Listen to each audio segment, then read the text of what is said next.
Welcome. Even though I was here to be introduced for marriage, the first thing my future mother-in-law, Janet, said surprised me. What? I responded in confusion, thinking I must have heard wrong. Janet looked at me with a mean smile and said, "Oh, you're not the maid? You have such a plain-looking face."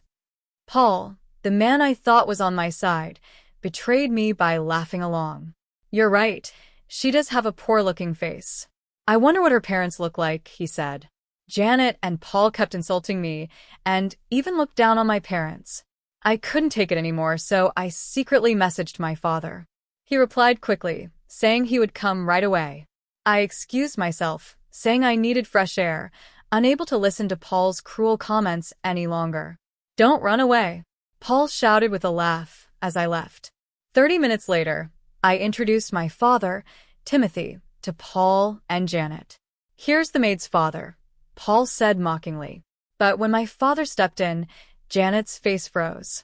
She recognized him right away. "I'm Teresa, and I'm turning 28 this year. I work at a small company and have always lived my life trying to blend in. I keep my makeup simple, usually just foundation, and prefer wearing navy or black clothes. I don't wear contacts and instead stick to thick glasses because of my strong prescription. The reason I keep such a low profile is that my father is well known. He's an actor, and even though he usually plays supporting roles, he's often on TV and is moderately famous. Growing up with him as my father wasn't always easy. In middle school, classmates would ask for his autograph, and their parents wanted to meet him. Since I refused, I got criticized and even faced bullying from jealous classmates.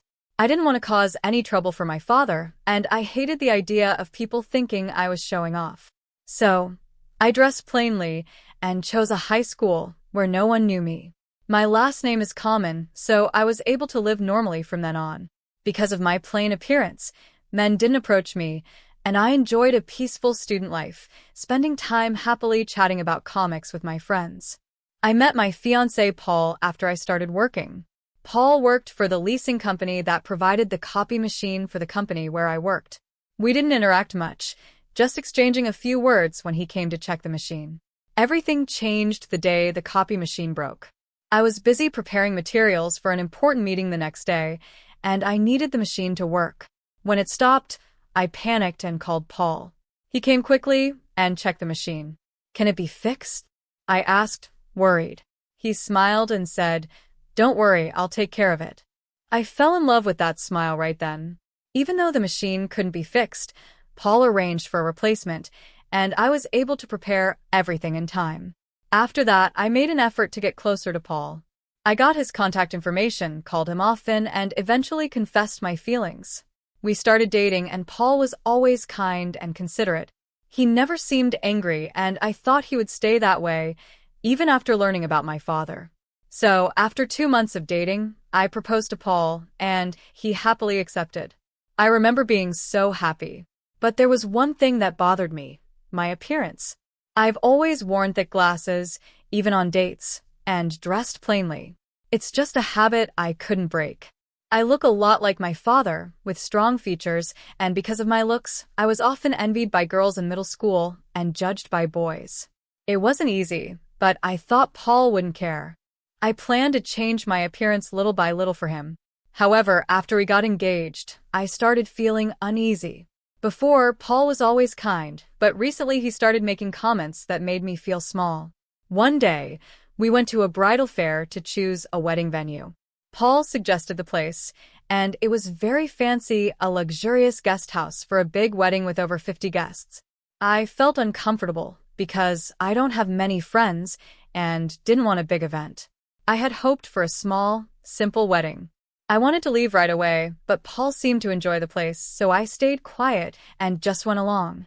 After it was over, we went to a cafe, and Paul was in a great mood. "That wedding venue was beautiful, wasn't it?" he said. "I prefer something even more extravagant," Paul said while sipping his coffee. Hearing this, I felt anxious because it seemed like he really wanted the fancy venue we had visited earlier. I decided to speak up about my feelings. I was thinking maybe a small wedding with just the two of us would be nice. "I don't like standing out," I said, hoping Paul would understand and compromise. But his response shocked me. Paul looked at me and laughed mockingly. Of course, a plain girl like you wouldn't fit in at a place like that. There's probably no dress that goes with those thick glasses of yours, he said. I couldn't believe what I was hearing. He continued, my family is wealthy, and not having a grand wedding would be embarrassing. I was speechless. The kind Paul the First had known was now talking down to me like a completely different person. Before I could process it, he added, you should just be quiet and do as I say. A plain woman like you should be grateful to be getting married at all. His harsh words left me stunned and scared. Then, with a smile, Paul said, I'll handle everything. You just need to follow along, okay? I didn't know how to respond, so I forced a smile. Deep down, I started wondering if getting engaged to Paul was a mistake. But it felt too late to back out. I had already told our families and my workplace about the engagement. Despite everything, a part of me still loved Paul and hoped he would go back to being the kind person he was before. So, even though I was confused and hurt by his behavior, I continued with engagement. Paul's hurtful comments didn't stop, and each one wounded me more. But I couldn't bring myself to hate him. Every time I thought about ending the relationship, I remembered the kind Paul the First used to know, and I couldn't let go. I still loved him, despite everything. One day, things became even more confusing. Paul and I had finally decided on a wedding venue. After visiting several places, Paul chose the luxurious guest house we saw first. With pride, he said, a lavish ceremony really suits me. Too bad for you, though. And he laughed, hurting me again. As we headed to the guest house to finalize the paperwork, my heart felt heavy. I ran into someone. Oh, is that you, Paul? A woman called out. Mom, what are you doing here? Paul looked surprised when he saw her. Then he introduced us. Teresa, this is my mom, Janet. Mom, this is Teresa, my fiancé. Remember, I told you I was getting married. Janet smiled at me. I'm Paul's mother. You seem like a serious person. Where do you work? You must be at a big company, right? This was my first time meeting Paul's mom, so I nervously told her about my job, explaining that I do clerical work. Janet's expression changed, looking puzzled. I've never heard of that company, she said. Paul stepped in to explain. Teresa's company is one of my sales clients. It's small, only about 65 employees, so it makes sense you would know it. Upon hearing that, Janet's face darkened. I thought since you were Paul's fiancé, you'd be working at a more well-known company.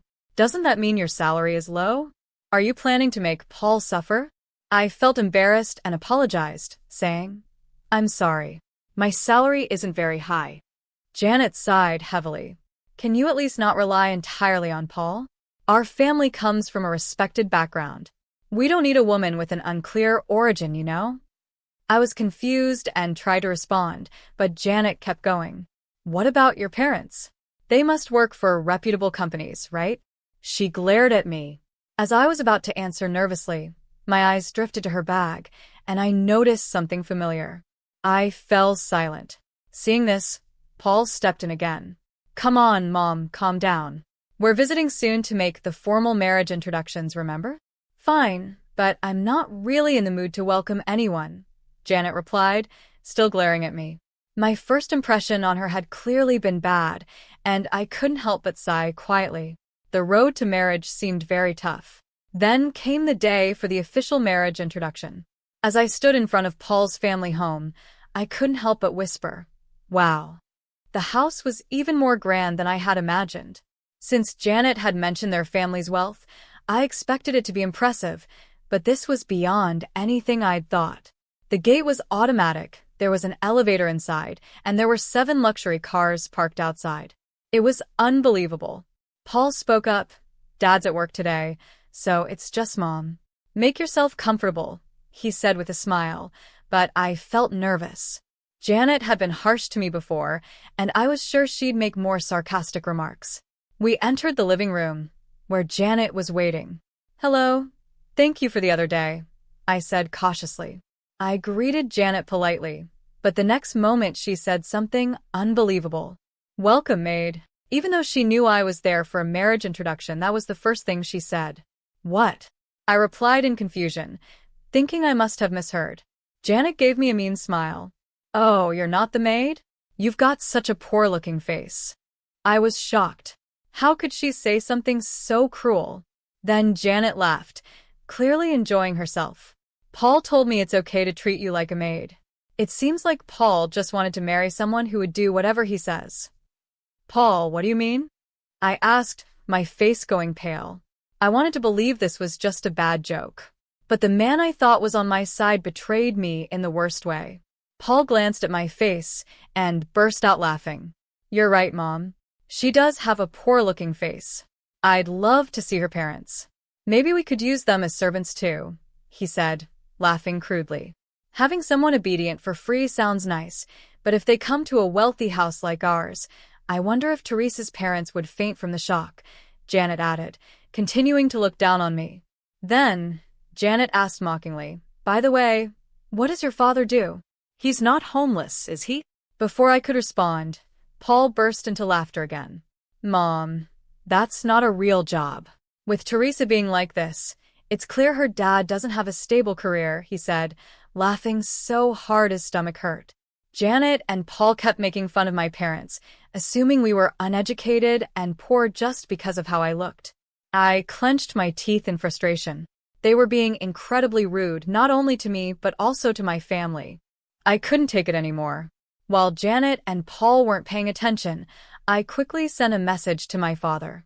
"I need you to come now," I wrote, and sent him the address Paul had given me for the marriage introduction. I knew today was my father's day off, so he was likely at home relaxing. Luckily, within a minute, my father replied, "I'm on my way." Seeing his reply, I felt a sense of relief. Then I turned to Paul and Janet and said, "I'm feeling a bit unwell, so I'm going to get some fresh air." I couldn't listen to their cruel remarks any longer. I had to leave. I thought I would wait outside quietly until my father arrived. "Oh, is that so? Well then, Paul, why don't we continue our tea?" Janet said, happy to be alone with him. "Teresa, don't run away." Paul laughed crudely as I left. I stepped outside and waited for my father. 30 minutes later, my father arrived, wearing dark sunglasses. "Teresa, what's wrong? Today was supposed to be your marriage introduction, right?" he asked, surprised to see me upset. Seeing him, I felt a wave of relief and started crying. I had tried to hold back, but the tears just wouldn't stop. "What's wrong, Teresa?" my father asked, panicking when he saw me cry. I explained everything, the way Paul had changed after we got engaged, and how Janet had joined him in mocking me. "I can't forgive them for looking down on you without knowing anything," I said through my tears. My father listened silently, but I could tell he was getting angry. Then I mentioned something about Janet that made my father laugh. He took off his sunglasses and handed them to me. "We're going in now. I'll make sure they regret hurting you," he said. His words gave me the strength I needed. My love for Paul had turned to hatred, and I had made up my mind. We were going to make them regret it. I put on my father's sunglasses, and together we walked back into Paul's family home. I stood in front of Paul and Janet, my father by my side. "Sorry to keep you waiting," I said, standing firm. Janet, who had been laughing when I left, was now stunned seeing me with my father. "Why are you wearing sunglasses all of a sudden?" she asked, confused. But when she saw who was beside me, her expression changed. She was frozen, clearly shocked. Janet had probably expected me to return and continue being humiliated, but that wasn't going to happen. My father looked directly at Janet and said calmly, "I'm the maid's father." Though his voice was calm, his eyes showed no kindness, and his handsome face looked even more intimidating. Janet, recognizing my father, was visibly shaken. How could this be? "Why is Timothy here? Is this some kind of surprise?" she asked, her cheeks turning red and her voice trembling. Her eyes sparkled like a young girl's as she looked at him, while Paul stood there, completely clueless. My father didn't answer Janet's questions. He just stared at them, making Janet blush under his gaze, which was a bit embarrassing for a woman of her age. I looked at Janet coldly. Paul, still confused, asked, "Timothy? Mom, is he a friend of yours?" It was clear Paul didn't know who my father was. He's famous among Janet's generation, but younger people like Paul might not recognize him unless they watch TV dramas. Janet glared at Paul. Paul, how rude. This man is a famous actor and my first love. Paul looked shocked, not believing what he just heard. Janet then turned to my father with a smile. I'm a big fan of yours, Timothy. Look. She pulled out a keychain from her purse. This can only be bought by fan club members. I've been a fan for over 15 years. Janet was gushing with admiration, clearly excited to meet her favorite actor. Mom, Paul said, looking embarrassed by Janet's sudden change in behavior. She kept talking to my father, her mood lifted by his presence. But my father's expression remained serious. Finally, after staying silent, my father spoke. I understand that you're a fan of mine, but did you really treat my daughter, Teresa, like a maid? Janet, who had been so cheerful, went pale and froze, visibly trembling. Ignoring her reaction, my father continued, and you assumed I was homeless without even meeting me. That's very rude. His glare made Janet even more panicked. No, I didn't know Teresa was your daughter. We'd be happy to have you in our family, right, Paul? She said, turning to him. Paul, now nervous, quickly agreed. Yes, of course. Janet then tried to justify herself. I didn't mean it. If I had known, I would have behaved better. Teresa is wonderful, and she looks so much like you. I was just jealous, afraid of losing my son. Watching Janet desperately trying to change her tone after insulting me and my father earlier, I realized she wasn't being sincere. She was only acting this way because of who my father is. I couldn't let this continue. It was my problem to deal with, not my father's. I took a deep breath and told Janet, I'm breaking off the engagement with Paul. So, there's no chance you'll become family with my dad. What? Teresa, please don't. This is my chance to be part of Timothy's family. Please reconsider. Janet pleaded, her face almost in tears. But after how terribly she had treated me, I couldn't trust her tearful act. I looked at her coldly. Janet, still thinking she could convince me, smiled weakly. You want to marry Paul, don't you? She asked. But I wasn't going to be swayed. I won't fight it anymore. It's okay, I'll do anything for you. Janet begged, clinging to me, desperate to become part of my father's family. Her sudden willingness to do anything was the complete opposite of how she had acted earlier. I felt disgusted by how easily she changed her stance. I muttered softly, No, thank you. What? What did you say? Janet asked, tilting her head as if she hadn't heard me. This time, I said it louder. I absolutely do not want to be family with you. Janet looked shocked by my words. I finally let out all the feelings I had been holding back. You insulted me the moment you found out about my job, and you talked terribly about my father. I can't forgive that. I made my stance clear, but instead of responding to me, Janet turned to my father, realizing she couldn't convince me. She smiled at him and said, Timothy, don't you want our daughter to be happy? We're a wealthy family, and she'd be happy with us. Some people think happiness comes from money, but not me. Sensing my feelings, my father spoke up. Teresa values love more than money. And besides, we're not lacking in wealth. I'm an actor, and I earn more than enough. Janet was stunned, unable to come up with a response. My father is a well-known actor, regularly appearing in dramas, and our family has never struggled financially. There was no reason for me to marry just for money. Janet fell silent, likely realizing she had no good argument left. Then my father continued, You claim to be a fan of mine, but I can't stand someone who mistreats my daughter. Please don't call yourself my fan anymore. He glared at Janet, and she burst into tears. If Timothy hates me, I can't go on living, she sobbed uncontrollably. Until then, Paul had been quiet, but he finally spoke up. You've said a lot, Teresa. You'll regret breaking off our engagement. No one else will want someone like you, Paul sneered. Wait, Paul. Janet, concerned about my father's opinion, tried to stop him, but Paul continued. I picked someone plain like you, because I thought you'd be obedient. I was planning to cheat on you with prettier girls after we got married. It's annoying that my plan won't work anymore. Hearing Paul reveal his true intentions, I realized there had never been any love from him. He just wanted someone he could control. My love for Paul had already faded, and now it was completely gone.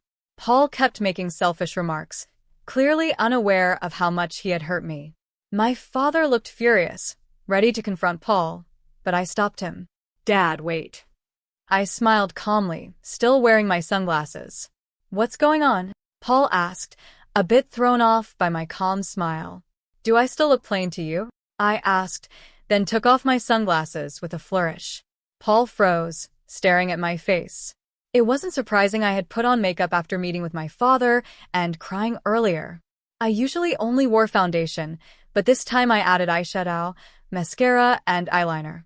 I had done my makeup after crying when I saw my father, and even though it was just eye makeup, it changed my look a lot. "Is that really you, Teresa?" Paul's face turned a little red, clearly taken by my makeup-enhanced appearance. "Yes, it's me. I've always played down my looks to avoid attention, but I've decided to stop hiding," I said.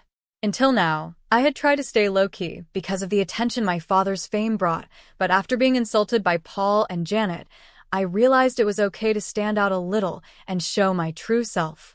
Paul, still blushing, said, "If you'd looked like this from the start, I would have been nicer to you. We can still start over. Let's get engaged again, and maybe you could introduce me to some actresses through your dad." The fact that he even suggested continuing the engagement just for his selfish gain shocked me. I made my position clear. The engagement is over. I don't need someone like you in my life anymore. And I'll cancel the wedding venue, too. "What?" Paul was stunned. But I wasn't done. "You'll also be covering the cancellation fee for the wedding venue. That's only fair." Janet, confused, exclaimed, "Wait, it's too much to pay for all of it." Paul, looking lost, didn't know how to respond. Then my father spoke with a calm smile. "Why not have Paul's father cover it? With all those luxury cars, it shouldn't be a problem." I played my final card. "If you're not happy with this, we can go to court. But remember, my father is a famous actor, and his extreme fans might not take kindly to this. They might retaliate. My father has many loyal fans, and a critic who once insulted him had faced severe consequences: prank calls, threatening letters, and worse. It even made the news." Remembering that, Janet's face turned pale. She quickly urged Paul, "Paul, you need to pay the cancellation fees. We can't risk it." Paul finally seemed to understand the seriousness of the situation. "Are you kidding me?" he said, falling to his knees in despair. "I don't need you in my life," I said, turning to my father. "Dad, let's go home." We left, ignoring the defeated Paul and Janet behind us. I left the place with my father, and the engagement with Paul was officially over. Paul ended up having to pay the full cancellation fee for the wedding venue. It turns out that my father-in-law is the head of a company, and my father had once appeared in a commercial for that company. Because of this connection, my father told him about Paul and Janet's behavior. My father-in-law, who didn't know what had happened, was furious. He confronted Paul and Janet harshly and insisted that Paul pay the full cancellation fee. This left Paul with a heavy financial burden. Janet also faced consequences. My father-in-law filed for divorce. Their mistreatment of us wasn't the only reason, though. Janet had a habit of wasting money, especially on fan activities for my father, using my father-in-law's money. It seems my father-in-law had already grown tired of Janet's behavior. My father also revealed that Janet had sent him inappropriate love letters, saying things like, "I want to divorce my husband and marry you, Timothy. My current husband is just a source of money." This enraged my father-in-law, and despite Janet's resistance, the divorce was finalized with the help of lawyers. I heard rumors that Janet was living in regret, crying and saying, "This wasn't supposed to happen." She was also kicked out of my father's fan club due to her troublesome behavior as a fan. It seemed like karma had caught up with her. I couldn't imagine her finding happiness after losing everything, but it was the result of her actions. 2 months later, something even more surprising happened. Paul was arrested. He had started stalking me. After I removed my sunglasses that day, Paul became obsessed with me. He frequently appeared in front of my house, even after I quit my job. He would call me often, begging me to reconsider the engagement and crying, saying, "I need you, no one else will do." But I knew he was only fixated on my looks. He had only become interested after seeing me with makeup. I didn't need a man who judged people by their appearance, so I politely refused and blocked his calls. Unfortunately, Paul's actions got worse. I had to consult the police several times to handle the situation. I felt unsafe, and after a lot of thought, I decided to file a report with the police. My father agreed it was the right thing to do. Eventually, Paul was arrested for trying to force his way into our house. After his arrest, Paul lost his job. Now, all he has left is a large amount of debt, and it's unlikely he'll be able to live a normal life. It's the consequence of looking down on others for so long. Since then, I've started working as my father's manager. The job is much more demanding than my previous clerical position. I now handle his schedule, go with him to events, make introductions, and negotiate salaries. Before, I just went between the office and home, barely talking to people and mostly working on the computer. Now, meeting and talking to people is a big part of my job, and it's very different from what I was used to. However, I find it incredibly rewarding. Being a manager can seem like a glamorous job, but it's about more than that. I'm there to support my father behind the scenes, so he can focus on his acting career. The hours are irregular and the job requires flexibility, but I love being able to work closely with him. I want to make up for all the stress I caused him and do my best in this new role. Even though I'm still new to this, and there will be challenges ahead, I'm determined to keep moving forward and give it my all for my father. Every day, I work hard, standing by his side.